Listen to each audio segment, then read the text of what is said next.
Hi julle.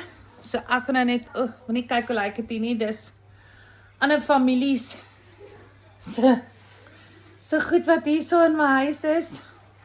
Ek wil julle net wys wat 'n lekker surprise is die, as jy by die huis kom en daar wag 'n pakkie met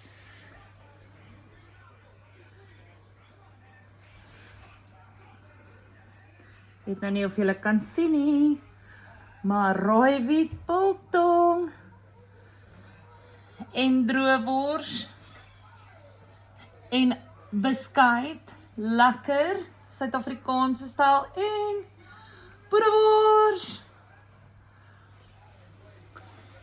Na die traffic wat ek nou gehad het, ek kan nie eers sê na die dag se werk want ek geniet dit, maar na die traffic en 'n lang dag is dit amazing om te kan sien, want ek het nou al die familie verbied om droewors en biltong te eet as ek hulle bel.